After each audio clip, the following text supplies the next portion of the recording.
안녕하세요, 양정원 원장님. 안녕하세요. 네, 오늘은 프라임 유학원 양정원 원장님을 모시고 뉴질랜드에서 그 아무도 알려주지 않는 제가 제목을 달아봤는데 알쓸 신잡이 아니고 알쓸 뉴이로 알아두면 쓸데있는 뉴질랜드 이야기라고 한번 달아봤습니다. 왜냐하면 뉴질랜드에 대해서 오해를 하거나 잘못 아시는 분들이 주위에 보면 꽤 많이 있더라고요. 그래서 제가 몇 가지 질문을 우리 양정원 원장님께 던져보겠습니다. 네. 자, 첫 번째. 초등학교 아이들은 놀린다. 이런 말이 많아서 동반 유학을 가시거나 하시는 어머님들이 뉴질랜드를 좀 꺼려 하시는 경향이 있는데 어떻게 생각하십니까? 정말 그렇게 많이들 얘기하세요. 동반유학 상담하면서 뉴질랜드 근데 너무 놀린다고 해서요. 이런 말씀들 많이 하시는데 네. 네, 겉으로 보기에는 정말 놀리는 것 같습니다. 한국에 비교하면. 네. 한국 아이들은 이미 초등학교 때부터 학원을 여러 군데 돌고 늦게까지 앉아있고 그쵸. 공부하고 겉으로는 어쨌든. 네. 근데 뉴질랜드 가면 학교 갔다 와서 그렇게 오래까지 공부할 일이 별로 없어요. 네. 뉴질랜드 교육제도 하에서는. 네. 그리고 학교에도 뛰어노는 시간이 많고 그래서 놀리는 것 같지만 실제로 들여다보면 한국보다 더 기초교육을 잘 다져주고 학교에서 그리고 정말 과학적으로 공부를 시키고 있습니다. 사실 우리나라는 겉보기만 공부를 많이 시키는 것 같지 정말 정답이 외워진 거 달달 외우고 있고 아직도 네. 사실은 아이들 안에 정말 인사이트가 쌓이고 있다고 생각하진 않아요. 네. 근데 뉴질랜드는 실제로 경험해보면 읽기, 쓰기, 말하기, 그 다음에 수학 이런 기초교육을 초등학교 때 학교에서 정말 잘 다져주고 있어요. 네. 집에 가서 학원을 다니지 않아도 네. 집에서 오랜 시간 앉아있지 않아도 은연중에 쌓이는 게 정말 많은 교육입니다. 네, 그렇군요. 그러면 우리나라는 초등학교 6년, 중학교 3년, 고등학교 3년입니다.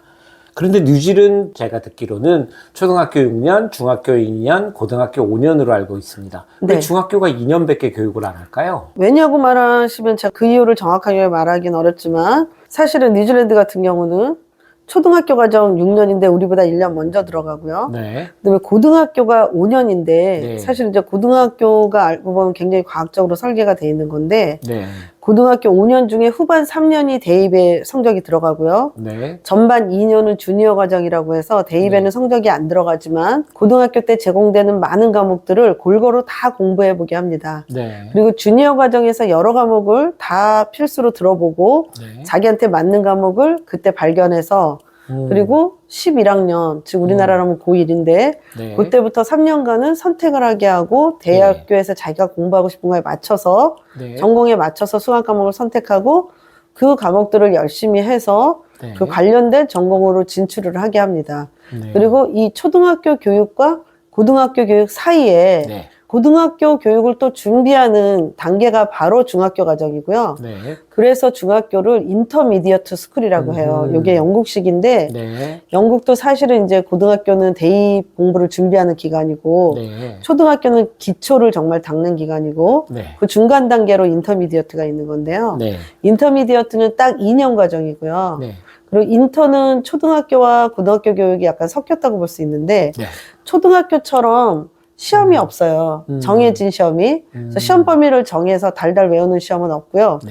역시 이것도 전국 단위로 불시에 자기의 평소 실력 평가하는 이런 실험들이 있고 네. 그리고 선생님들이 수업 시간에 아이들을 다 파악하기 때문에 이 아이가 내 과목을 어느 정도 소화하고 있는지 선생님들이 다 아세요.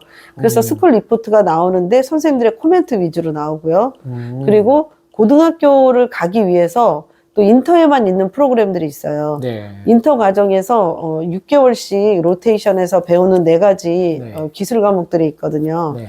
예를 들면 목공 같은 하드 머티리얼, 텍스타일 머티리얼, 직물 수업, 패션 직물 수업, 그 다음에 요리 배울 수 있는 푸드 테크놀로지, 그 다음에 컴퓨터 쪽으로 다룰 수 있는, 그 다음에 IT 계통 테크놀로지.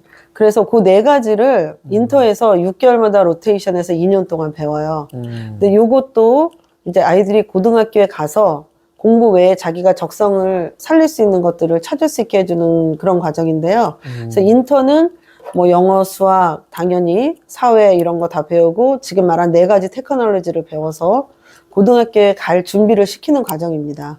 그래서 이것도 어떻게 보면 굉장히 과학적인 커리큘럼이라고 말할 수 있어요. 네, 그럼 세 번째. 고등학교가 5년제라고 말씀을 하셨어요. 네. 그러면 지금 뭐 원장님 말씀하신 대로 1년을 먼저 들어간다면 13학년제가 맞는 거죠? 네, 맞습니다. 네, 그러면 고등학교가 9, 10, 11, 12, 13 이렇게 구성되어 네, 있고 맞습니다. 아까 주니어와 시니어로 나눈다라고 말씀하셨는데 굳이 주니어를 둘 필요가 있을까요? 네, 그건 이미 좀 전에 말씀을 드린 부분도 있는데, 주니어 과정은 거의 이제 여러 과목을 들어요, 정말. 그리고 대부분의 주요 과목이 다 컴퍼설리 필수 과목이에요. 그래서 주니어에서는 주니어라고 하면 지금 9학년, 10학년, 우리나라 나이로 하면 중2랑 중3 나이에 해당하는데요. 네. 그때는 영어, 수학, 과학, 사회, 그 다음에, 체육, 그리고, 이게 다 필수고요. 그 외에 반드시 또 선택 과목으로 선택해야 되는 게 아트나 뮤직이나 테크놀로지, 뭐 이런 데서 또 선택을 하게 해요. 네. 그래서 아이들이 보통 한 8과목씩 들어요. 그리고 9학년, 10학년 때도 마찬가지고. 네. 그럼 이제 아이들이 거의 모든 과목을 다 들어본다고 할 수 있는 건데, 그렇게 하고 자기한테 적성이 맞는 과목을 찾는 거예요, 이때. 근데 나는 이때 공부해보니까 과학이 네. 정말 재밌다. 네. 이런 애들은 대학교 때 나는 이쪽으로, 과학 쪽으로 진출하겠다. 네. 그럼 예를 들어서 과학도 뭐 생명공학, 바이오 이런 쪽도 있고, 엔지니어링 이런 쪽도 있잖아요. 네. 그럼 이제 그거는 11학년 때. 네. 11학년 때 이제 과학이 일반과학 하면서 조금 세분화돼요. 네. 그래서 이제 예를 들어서 나는 바이오 쪽으로 생명공학으로 가겠다. 이런 애들은 12, 14학년 때 바이올로지, 케미스트리 요걸 필수로 듣는 거고요. 또 엔지니어링을 하겠다 이런 애들은 피직스, 매스 이걸 필수로 듣는 거고 그러면서 12, 14학년 과목은 대학에서 전공할 아이들이 듣는 과목이기 때문에 점점 심도 있고 아주 깊어져요. 특히 13학년 과목, 13학년 레벨 3라고 하는데 이거는 더 깊이 있어져서 정말 이제 대학교에서 13학년 레벨 3 과목을 우수한 성적으로 이수한 애들은 아 얘는 이 분야에 소질이 있다는 거, 이 분야에 탁월한 애라는 걸 인정을 해주는 거죠. 그래서 그 분야로 대학교 갈 때 유리하게 갈 수 있는 거죠. 그리고 13학년 때 이미 그런 심화 수업을 했기 때문에 대학이 3년제예요. 바로 전공에 들어갈 수 있습니다. 네. 그럼 마지막으로 두 가지만 더 질문 드리겠습니다. 제 아는 지인의 아들이 중학교 3학년 때 뉴질랜드로 유학을 갔는데 수학이 너무 쉽다는 거예요. 이게 계속 쉽습니까? 아, 그렇지 않죠. 네. 저는 개인적으로 수학교육학 석사입니다. 네. 그래서 이제 제가 나라별 학제도 비교해보고 그랬는데 네. 중3 때 예를 들어서 학년을 보통 낮춰서 가서 10학년으로 네. 가면 정말 쉽게 느낄 거예요. 네네. 11학년까지도 어렵지 않습니다. 네. 왜냐하면 문제를 틀리게 하려고 꽈서 내오는 법이 없어요. 우리나라는 변별력 이런 것 때문에 심화 문제를 섞어서 내고 그리고 소수만 풀 수 있는 문제를 섞어서 내거든요. 그리고 그게 선행 수업을 한 애들한테 유리한 문제들이거든요, 대부분. 그래서 선행을 하는 애들이 점수를 잘 받고 이러는데 뉴질랜드는 어차피 객관식 문제는 없고요. 다 서술형인데 선생님들이 내가 지금 가르치는 내용을 잘 따라오는지가 중요한 거지 얘가 그거보다 더 많이 미리 배워놓은 거 이런 걸 테스트하는 시험이 아니에요. 우리나라는 상대평가다 보니까 뭐 몇 명이 몇 퍼센트 안에 들어야 1등급 이런 게 있다 보니까 전부 다 100점 맞으면 안 되잖아요. 네, 그래서 변별력을 키우지만 뉴질랜드 같은 경우는 절대평가라 전부 다 잘하면 전부 다 엑셀런트 맞을 수 있는 거고요. 선생님들이 뭐 변별력 이런 것 때문에 일부러 풀기 어려운 문제 꽈서 내는 경우가 없어요. 그래서 9학년, 10학년들 같은 경우에 예를 들어서 우리나라 중3 때 2차 함수를 배우는데 네네. 그 처음에 배우면서 개념을 배우면서 동시에 심화 문제까지 나와요. 근데 뉴질랜드는 그렇지 않아요. 2차 함수 그냥 그래프 그리는 걸 배운다. 그럼 그래프 또박또박 그릴 줄 알면 되는 거고. 근데 그래서 수업 시간에 기초를 따라갈 수 있는 애들은 무난하게 시험 점수를 받아요. 그리고 한국 애들한테는 그게 되게 쉬운 일이고. 그리고 11학년까지도 그렇게 어렵지 않아요. 그런데 12, 13학년은 대학에서 수학과 관련된 과목을 공부할 애들만 하는 거고 그러면서 심화 과정으로 들어가는데 예를 들어서 확률과 통계를 배운다. 그럼 우리나라는 확률과 통계 배울 때 평균 구하고 분산 구하고 표준 편차를 구하는 걸 그냥 숫자를 다 줘요. 시험 문제. 네. 그리고 이걸 가지고 평균 구해라. 분산 구해라. 표준 편차를 맞죠. 구해라. 그럼 공식을 외워서 집어넣어요. 네. 그리고 그래프에서도 뭘 의미하는지를 아주 단편적으로 암기식으로 공부를 해요. 근데 뉴질랜드는 팀을 짜서 일단 아이들이 어떤 주제로 확률과 통계 요 자료를 구할 건지 주제를 정해서 실제로 서베이부터 해요. 네. 그걸 다 조사를 서베이를 한 다음에 네. 서베이한 숫자를 가지고 진짜 평균 구하고 분산 구하고 표준 편차 구해서 그래프 구하고 네. 이 표준 편차가 뭘 의미하는지 네. 우리가 조사 서베이를 했는데 이 표준 편차 값에 의하면 이건 이런 결과가 나온다 이런 거를 다 리포트로 써서 아이들이 내요.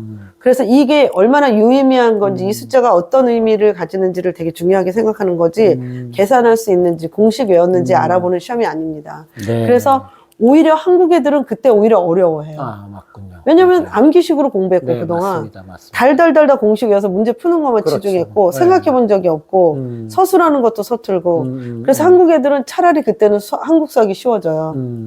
그래서 절대 뉴질랜드 수학이 끝까지 쉽지 않고 뉴질랜드 수학이 지금 유학 막 가서 내가 10학년 때 쉽다고 해서 계속 쉽지 않습니다. 아, 그렇군요. 자, 그럼 마지막으로 영어에 관한 질문 하나 드리겠습니다.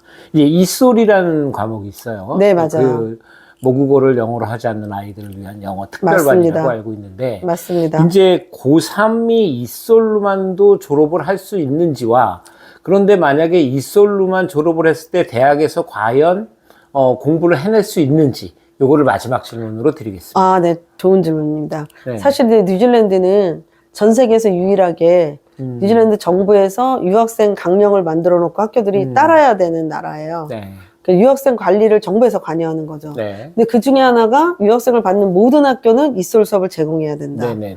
그래서 이솔 수업은 초, 중, 고에 다 제공이 돼요. 네. 어머님들이 유학 보내시면서 이솔 제공하나요? 물어보시는데 그건 전부 다 제공하니까 걱정하지 않으셔도 되고요.